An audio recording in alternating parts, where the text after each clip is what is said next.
আসসালামু আলাইকুম প্রিয় দর্শক বিন্দু, আজকে আমরা কথাবার্তা বলবো একটা সংশোধন নিয়ে।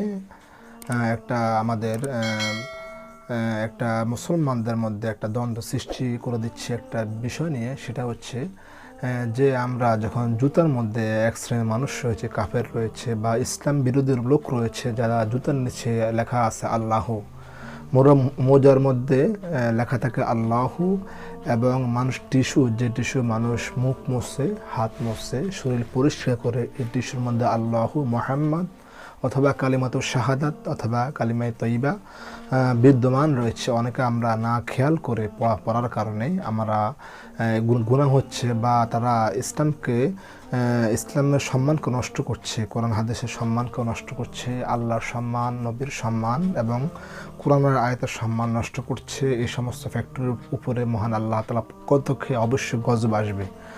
অবশ্যই আপনারা খেয়াল করে যে মোজা বলেন অথবা টিস্যু বলেন অথবা জুতা বলেন, অবশ্যই কেনার পূর্বে অবশ্যই ভালো করে দেখবেন। আমি অবশ্যই আপনাদেরকে এ বিষয়ে অবগত করে দিচ্ছি যে অবশ্যই কেনার পূর্বে জুতা বলেন, মোজা বলেন, টিস্যু পেপার বলেন, অবশ্যই খেয়াল করে দেখবেন যে এটার মধ্যে কোনো আরবি কোনো বাক্য আছে কিনা। আর দ্বিতীয় কথা হচ্ছে, আমরা যে নামাজ পড়ি, নামাজে যে জায়নামাজ রয়েছে, সেই জায়নামাজের মধ্যে অনেকে বিভিন্ন মূর্তি দিয়ে দিচ্ছে।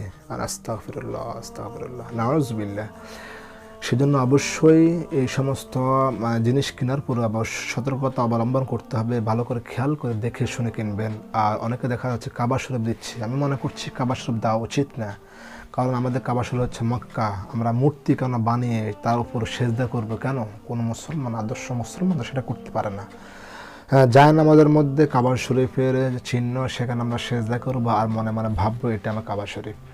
কিন্তু নাউজুবিল্লাহ, এই সমস্ত চিন্তা চেতনা যেন আমাদের মনে না আসে, সেজন্য অবশ্যই মক্কা শরীফ, মদিনা শরীফের চিনারি দেখো আপনারা জায়নামাজ কিনবেন না। অনেকে দেখা যায় এই জায়নামাজ চেয়ারে বসে নামাজ পড়ে, তারা এই জায়নামাজটা কী কয়, তারা চেয়ারের মধ্যে বসে দিয়ে তারপরে এই চেয়ারের মধ্যে বসে মক্কা শরীফ, মদিনা শরীফকে উপরে রেখে। এটা কিন্তু অসম্মান হচ্ছে। আবার দেখা যাচ্ছে মক্কা শরীফের মধ্যে পা লাগতেছে আপনার, এটা কিন্তু অসম্মান হচ্ছে। অবশ্যই সেদিকে খেয়াল রাখবেন। আপনারা জায়নামাজ কিনবেন, অবশ্যই কোনো মক্কা শরীফ, মদিনা শরীফের চিহ্ন থাকতে পারবে না, কোনো আরবি লেখা যেন অবশ্যই না থাকে, সেদিকে খেয়াল করে অবশ্যই জায়নামাজ অথবা বিভিন্ন নামাজের যে কার্পেটগুলো কিনেন, অবশ্যই সেদিকে খেয়াল করে কার্পেট অথবা জায়নামাজগুলো কিনবেন অবশ্যই। দ্বিতীয় কথা হচ্ছে, আবারও বলছি, আপনারা কেনার পূর্বে কোনো দ্রব্য, জ্যাকেট বলেন অথবা গেঞ্জি বলেন অথবা মোজা বলেন, জুতা বলেন, টিস্যু পেপার বলেন, অবশ্যই খেয়াল করে কিনবেন। অবশ্যই লাইক, কমেন্ট, শেয়ার করতে ভুলবেন না। আসসালামু আলাইকুম।